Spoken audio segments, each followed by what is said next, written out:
talk a little bit about the sort of middle years. So like into high school, maybe start of college. What kind of channels did you watch? That's where I started to look up a lot of like movie review and game review channels. It's kind of that era. Angry Joe Show. Have you heard of that one? Yeah, I've heard of him. He did like his angry reviews, which would go viral every time he uploaded one. I filmed video essays, like learning about movies and stuff like that. It was kind of boring, actually. Okay. I kind of strayed away from like the gaming side. I mean, I watched Dashi Games, The Actman, but again, it was very like editorial content because The Actman, that's what he is. He kind of reviews games or talks about them. I guess my content watches became more sophisticated. H3 Productions. Oh, H3. Oh, yeah. So that was, for me, big in college. Yeah. That was my favorite channel for a long time. I liked them. They were pretty fun. Absolutely my favorite channel for like 2 or 3 years.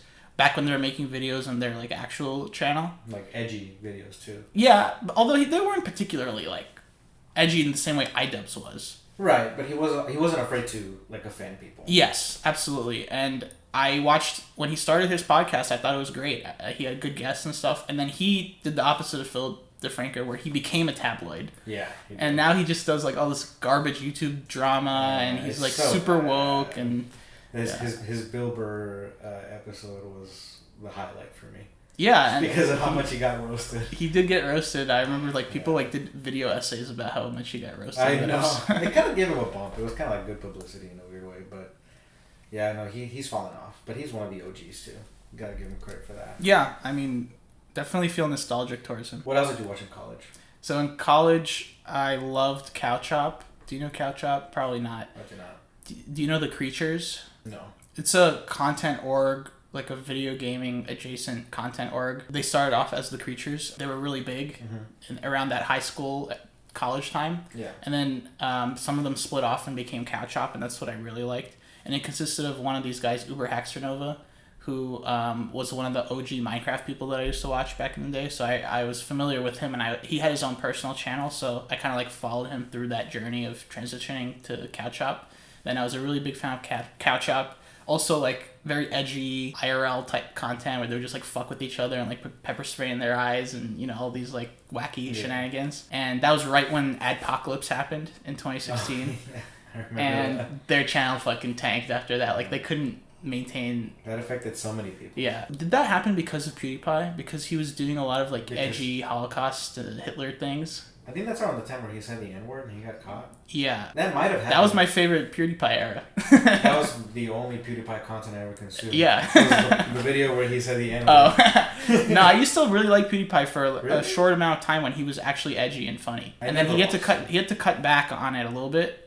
I think he swayed a little bit too far and he had to adjust. Yeah. And I still like the guy and I'll still watch him once in a while. And another one of those OGs that I respect. Yeah, I give him respect, but for some reason, I completely avoided the PewDiePie like arrow or whatever it is that hit everyone. Because he's like the most. Is he still the most? No, right? That's No, Mr. Beast. But for the longest time, he was the Yeah. most subscribed. He was in every like YouTube Rewind. They give him like the most. He was time. YouTube's golden boy until he kind of Said the N-word. said a couple of whoopsies. That'll do it. Yeah, so I liked PewDiePie, and I was like, I don't need these other fucking screaming gamers, you know? Same thing with Jacksepticeye. Markiplier. That's what I'm saying. Like, Oh. I had PewDiePie, and I didn't need to... I was like, this is You enough. didn't I have don't to go need... to another This is too screamer. redundant. Yeah, because we were already. I'm pretty sure. And we kind of aged... We're already, like, aged out of it a little bit. If we were younger, I'm pretty sure that would have been like right up our alley. Oh, yeah. But you know, we were becoming smarter. Yeah, when PewDiePie and Markiplier, Jacksepticeye, when they were just starting in, like, 2013 and 2014, you know, we were already... How old were we? Like, going into... Ending high school. We were ending high school. Yeah. So it was already like we missed it. We missed the boat a little bit on that. Do you remember the Fine Bros channel? The React guys? channel? Yeah, I remember they got Dude, memed on hard. I used to like religiously watch them. I liked their shit. But then they tried to copyright the React content, and that completely ruined their They lives. ruined their. That was the whole dumbest company, shit yeah. they could have done, honestly. That's insane that they thought they And I could get lost away with respect for them the moment. Yeah, they that's- tried doing that. It's so greedy. That's how everyone. So greedy, dude. Same with Epic Mealtime, right? They tried to copyright eating on YouTube. No, but they like just disappeared. Off Well, the face of the they were an example that wasn't able to evolve with the times. So they kept doing the same content for 15 years, and audiences' tastes changed. So they just weren't able to keep up with it. And they tried to come back and make videos for a little bit, but like he still makes shit, and it gets 2,000 views, like, which is insane compared to millions. They were also like on pretty much every YouTube Rewind. Yeah. So it's a shame, but again, respect for the OGs. So anyway, bringing it back to like college era, like for us high school college era, which is like late 2010s. I was a big David Dobrik fan. I never was. I know who he is, but I never was. I mean, now I know he's like a sociopath. Yeah. But I really liked his videos when he was first popping off. But when we were in college, wasn't that when Vine was popping off? There were that was when there was the big Vine death migration to YouTube. So it was a lot of like David Dobrik started on Vine. Yeah. Or like Cody Ko, who I still watch. I like Cody Ko. You know who that is? No. He's one of those. He's like he's like a modern day H3. Okay. Where he like does react videos to. He has this popular series called That's Cringe, where he'll like react to. That's pretty funny. Yeah. I honestly, I never really followed Vine. I was one of those kids that was too cool for Vine. I was the same. I was always very slow to adopt new forms of social media. So like I remember when Snapchat came out, I was like, what is this bullshit? Like this is gonna die off in a year. No. Same thing with Instagram. I know. I'm looking at it now. Although Snapchat is pretty much dead. Snapchat is being used by little kids now. I guess, but was that the target demographic? No. It was to like send dick pics. It was big in college. I used it a lot. To send dick pics. I transitioned to a lot of corporate stuff on YouTube. A lot of it, this is when television shows already were like posting things on YouTube. Yeah. So in college, I was obsessed with Pawn Stars, but only on YouTube. Yeah. I would only watch it on YouTube. I watched like the Pawn Star compilations. Same thing with Impractical Jokers. I must have seen everything from Impractical Jokers on YouTube. Yep. Late night content. Late night content, absolutely. I guess that was a lot of my college views, like Conan, Jimmy Kimmel, Jimmy Fallon, all that stuff I would watch. Yeah, me too. I would watch all their stuff, all the interviews with all the celebrities, and it was connected to film, so it connected to that kind of content that I watched. I would literally be stressed out because I had to watch all the fucking Jimmys that day from the night before, and I had 20 tabs open of all the videos I had to watch. And eventually I gave up on that. now I don't watch any of them. No, late night's cringe now. It's super cringe. I'm like, how did I not realize how scripted this shit was? Well, the thing is, what happened was we started getting into podcasts, and then podcasts has taken over late night television. And the format is way better. Like a Joe Rogan when he has some comedy people on, that's late night television. So it's so much a better format than this scripted bullshit. Yeah. This pageantry that they do on their Jimmys with all the fucking Jimmy fake laughing and shit. The podcasts are also still a little scripted. Maybe some, but generally it's not. Generally it's not. Why don't we talk a little bit about what do we watch on YouTube now? I mean, for me it's very corporate type things or things that are generally very highly produced. So I would watch a lot of Vice videos a couple years back, when they were popular, and that trend continued for me where I would just watch a lot of things that are YouTube specific, like a Hot Ones. I love Hot Ones, but it's there's a corporation backing it, so it's a lot less of the single creator making one dude on his computer making a video editing it. Now it's there's a whole production behind it. Yeah. Same for me. Stuff like that. There's this channel that I watch called Corridor.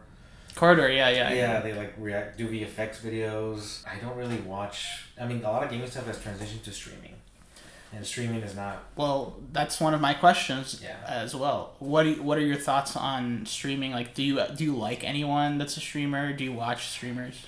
Not really. I understand why people watch it, but it's just not for me. There's streamers that I like clips of. Little clips of Nick A30, Dr. Disrespect. Yeah. They have funny clips that emerge, but I have never sat down and said, I feel like watching a stream today. Because to me, it's boring. Yeah, I agree. I guess it's just background footage for a lot of people. I've tried doing that, but when I want to put background footage, why don't I just put YouTube video instead of a fucking stream? No offense to people that watch streams. Like, I'm not one of those people that are like, oh, why watch someone play the video game when you could just play it? And I think that's a stupid argument, but they're just not for me. But I respect the medium. I just think, I think it's gonna like eventually just go back to YouTube, anyways. I understand why people like it, but that also not for me. Yeah. Any streamers you watch? Well, I the like. ones that I mentioned? Yeah, again, it's like a lot of clips, or I'll tune in to like a doc stream for like 5 minutes and then I'll leave. Do you think that just streaming is like the new YouTube, or do you think that streaming is more cringe? Do you think streamers are more cringe than YouTubers? Well, I think streaming is streaming and YouTube is YouTube. It's a different skill set because you have to keep people engaged for so long. You do. It's totally hard. It is it's hard. very difficult. I think for you to be a streamer and be successful, it's props to you. I think being a streamer is way harder than being a YouTuber. Well, and people that like dedicate themselves to just stream, because you have to stream to like know people for so long in hopes that like someone will tune in eventually. To start streaming, that's tough. It's really, really tough. So I do have respect for people that have popped off doing that stuff. I don't know that if it's necessarily like one is harder than the other. I think streaming is tougher. Well, what do you think about some of the big streamers like XQC or Kai Cenat? XQC, I don't like him. I think his content's very lazy. I mean, he does react content. Well, he's in a bit of trouble recently because of that. Where he just, he's been criticized for just turning on some YouTube videos and just not commenting. And sometimes sometimes he'll leave. He'll like leave for like an hour or like 20 minutes, 30 minutes, and he won't be there. And he'll just, and people will stay there, which is insane to me. Well, that's how big his audience is. It is pretty big. I do not like XQC. I don't know what he's like as a person. Maybe he's a cool person, but... You don't like his content? As his content, I don't like it. It's like the laziest version. React content is already lazy on its own, but his is the laziest way to do it. Like H3 used to do React content, but I thought in a very creative way. Kai Cenat, he's whatever. I don't watch him. I have no opinion on them because I do not watch him. Well, I think that he's a pretty entertaining character on stream, and the numbers he gets are just absolutely mind-boggling. Like, he has like 150,000 people watching him at any given time. It's like a whole stadium of people, and he's just like there on his phone or whatever, like with his friends. So it's insane to be keeping that much attention. Yeah, I agree. Other things that I watched today, a lot of it is like comedy oriented or like comedy podcasts. Stand up. So not really stand up, but I'll watch Kill Tony. That's my favorite podcast right now. I used to watch Your Mom's House, which is Tom Segura's podcast, but then they kind of fell off and they're in a bit of internet heat. Yeah. For Tom criticizing people for being poor or something, and then I've seen that clip. Yeah. Okay, last question. This is our clickbait, and this is going to be our most viewed clip just because we're talking about it. Mr. Beast. Mr. Beast. Mr. Beast. Okay. What are your thoughts on Mr. Beast? I like him, honestly. I have a lot of respect for what he does. I think he's crazy. He's actually insane. Like, he's not human. But he's also human.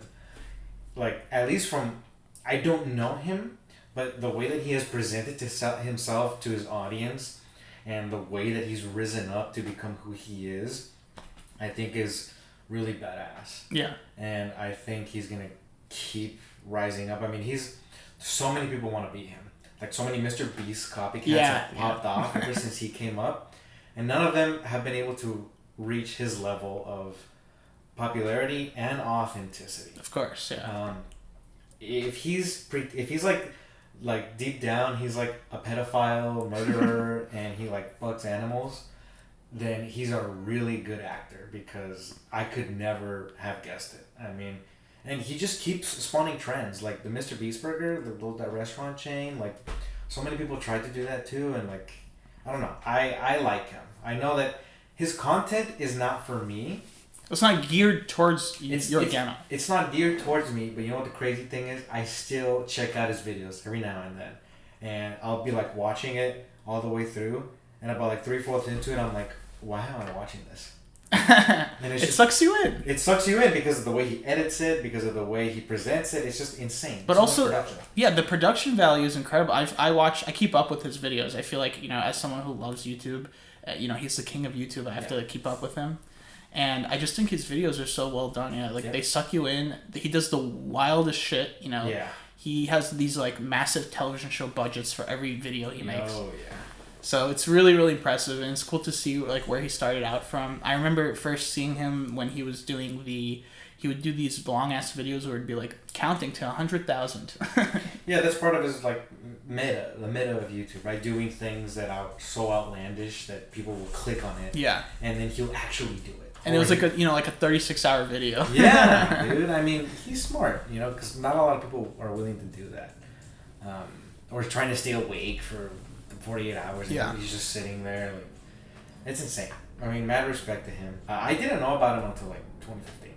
Honestly, I didn't. Yeah. Well, I knew about whenever he started doing those outlandish videos. I didn't know about And then he had this whole big campaign where he was trying to get PewDiePie subscribers in order to be ahead of T-Series.